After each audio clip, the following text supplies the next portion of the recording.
Assalamualaikum warahmatullahi wabarakatuh. Perkenalkan, nama saya Aisyah Asma Rizkia dengan NIM J1D023016 akan mempresentasikan hasil proyek saya mengenai isu perilaku penggunaan handphone di kalangan pelajar.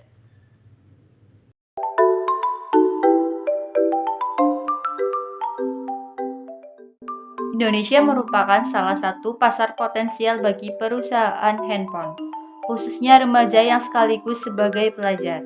Dalam buku Psikologi Belajar, karya Syaiful Bahri Jamarah, remaja dikenal sebagai masa pencarian dan penjelajahan identitas diri. Tiga kondisi mereka merupakan usia paling rawan terhadap pengaruh-pengaruh dari luar.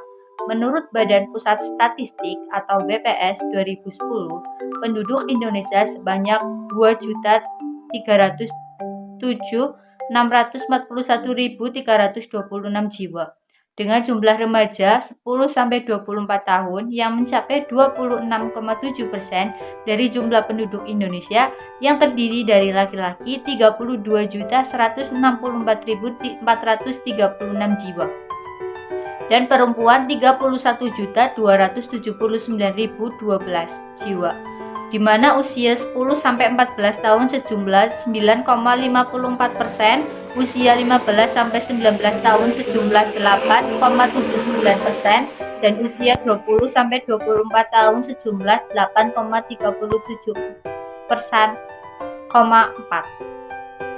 Menurut MC Luhan dalam Agoenoid, teknologi komunikasi dapat membawa seseorang individu melintasi batas ruang dan waktu serta mendapatkan berbagai informasi yang tidak dapat sebelumnya. Manusia telah menjadikan teknologi media sebagai jendela dunia atau window to the world dan dapat mengetahui kejadian-kejadian yang jauh jaraknya tanpa kita hadir langsung di lokasi kejadian.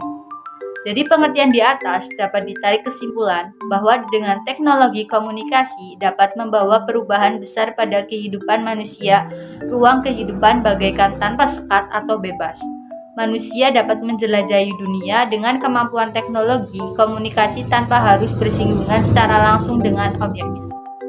Sebagai contoh, penggunaan HP di kalangan pelajar memberikan banyak dampak pada kehidupan mereka, baik itu dampak positif ataupun negatif. Jika sehari tidak pegang handphone, dunia ini terasa hampa, karena kita hidup di era 5.0, di mana hidup harus selalu berdampingan dengan teknologi modern, sehingga diperlukan kesiapan mental yang kuat untuk mengantisipasi segala resikonya. Kondisi psikologi peserta didik di tingkat SLTP ataupun SLTA tergolong masih labil, sehingga dalam penggunaannya belum biasa memanage dengan baik. Seringkali pada saat proses pembelajaran mereka menggunakan waktu belajarnya hanya untuk main HP. Kita tidak bisa melarang anak bawa HP. Menjadi tugas dan tanggung jawab kita sebagai tenaga pendidik untuk dapat memberikan pengarahan dan memberdayakan fungsi HP untuk menunjang proses pembelajaran. Landasan teori pada masalah penyalahgunaan handphone di kalangan pelajar adalah teori ketergantungan teknologi atau teknologi dependence theory. Teori ini menggambarkan bagaimana penggunaan teknologi, termasuk ponsel pintar, dapat menyebabkan ketergantungan yang serupa dengan zat adiktif. Pelajar yang selalu tergantung pada HP mereka mungkin mengalami masalah pelajaran sosial atau bahkan kesehatan mental. Jadi kesimpulannya adalah 1. Gadget merupakan teknologi yang berfungsi untuk mempermudah pekerjaan dan bertujuan sebagai media untuk meningkatkan taraf kemampuan seseorang. Saat ini masih belum digunakan untuk menunjang kegiatan belajar peserta didik. Hampir semua peserta didik memiliki dan menggunakan gadget, khususnya smartphone. Masih banyak peserta didik yang menggunakan gadgetnya ketika KBM, baik digunakan untuk nge-game dan bermain media sosial. Rata-rata waktu peserta didik menggunakan gadgetnya selama 3 sampai dengan lebih 7 jam. Peserta didik sering menggunakan gadgetnya untuk membuka media sosial seperti Line, WhatsApp, Instagram, BBM, dan seterusnya. Kedua, penggunaan gadget yang secara intens memudahkan peserta didik untuk menerima informasi-informasi yang sangat luas. Banyak informasi yang mereka terima tidak valid, sehingga menggiring pola pikir, sikap, dan tindakan anak-anak yang aktif memainkan gadgetnya Kepribadian peserta didik yang menggunakan gadget atau smartphone cenderung lebih pasif seperti individualis, tertutup, kurang peduli dengan sekitarnya, dan rasa sosial dari anak kurang. Karena peserta didik yang aktif menggunakan gadget atau smartphone mengalami penurunan dan degradasi terhadap nilai-nilai karakternya. Anak-anak memiliki kecenderungan kurang disiplin kegiatan religius. Peserta didik terganggu dan lebih apatis. Pola pikirnya cenderung irasional, mencari mudahnya saja, dan kurang mempunyai simpati atau tingkat kepedulian sosialnya rendah. Yang ketiga, penggunaan gadget atau smartphone yang ideal yaitu dengan memberikan banyak pemahaman kepada peserta didik tentang efektivitas penggunaan gadget, serta menggiring peserta didik untuk menggunakan gadgetnya sesuai dengan proporsinya. Sekolah sudah menerapkan program yang memiliki hubungan dengan penggunaan gadget atau smartphone seperti pembentukan grup-grup di media sosial. Penyalahgunaan handphone di kalangan pelajar merupakan masalah yang sering ditemui di berbagai negara. Berikut adalah beberapa saran untuk mengatasi penyalahgunaan handphone di kalangan pelajar. Yang pertama, pendidikan kesadaran. Sekolah sebaiknya menyelenggarakan program pendidikan tentang penggunaan yang bijak dan bertanggung jawab terhadap handphone. Penting untuk mengedukasi pelajar tentang dampak negatif penyalahgunaan handphone seperti gangguan tidur, menurunkan konsentrasi, dan resiko kecanduan. Yang kedua, kebijakan sekolah. Sekolah dapat menerapkan kebijakan yang mengatur penggunaan handphone di dalam kelas dan selama jam pelajaran.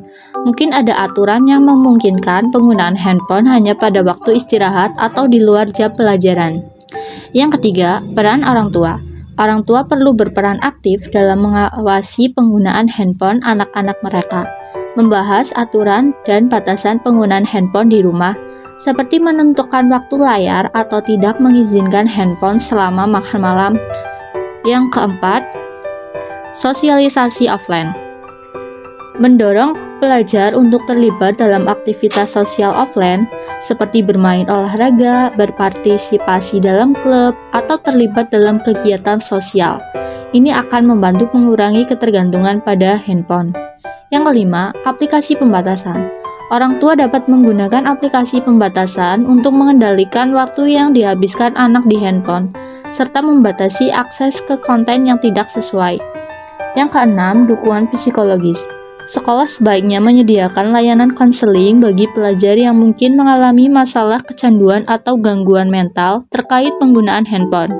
Contoh positif, orang tua dan guru dapat memberikan contoh positif dengan mengatur penggunaan handphone mereka sendiri dengan bijak, menunjukkan bagaimana teknologi bisa digunakan sebagai alat pendidikan atau hiburan yang sehat. Yang ketujuh, kolaborasi antara sekolah dan orang tua. Penting untuk ada kerjasama antara sekolah dan orang tua dalam mengatasi masalah penyalahgunaan handphone. Komunikasi terbuka dan diskusi mengenai kebijakan sekolah adalah langkah yang penting. Yang kedelapan, evaluasi berkala. Sekolah dan orang tua sebaiknya secara berkala mengevaluasi dampak dari upaya-upaya yang telah dilakukan untuk mengatasi penyalahgunaan handphone. Penyesuaian strategis jika diperlukan. Penting untuk diingat bahwa penanganan penyalahgunaan handphone di kalangan pelajar memerlukan pendekatan holistik yang melibatkan sekolah, orang tua, dan pelajar itu sendiri. Tujuan utamanya adalah mengembangkan penggunaan yang bijak dan bertanggung jawab terhadap teknologi yang semakin canggih ini. Jadi kesimpulannya adalah penggunaan handphone di kalangan pelajar menimbulkan dampak yang kompleks. Di satu sisi, handphone memberikan kemudahan dalam akses informasi, mendukung pembelajaran online, dan memfasilitasi komunikasi antar pelajar. Namun, di sisi lain, penggunaan berlebihan dapat mengakibatkan gangguan pada konsentrasi belajar, kurangnya interaksi sosial langsung, serta resiko kesehatan mental seperti kecanduan dan gangguan tidur. Penting bagi pelajar untuk mengembangkan kecerdasan digital dan keterampilan manajemen waktu guna memanfaatkan handphone secara efektif. Sekolah dan orang tua juga memiliki peran penting dalam memberikan edukasi tentang penggunaan yang bijak, serta menetapkan batasan yang sesuai. Dengan pendekatan yang seimbang, penggunaan handphone dapat menjadi alat yang mendukung pembelajaran dan perkembangan pelajar tanpa mengorbankan aspek-aspek kesehatan dan kesejahteraan mereka. Sekian dari saya, mohon maaf apabila terdapat pengucapan kata atau perbuatan yang salah.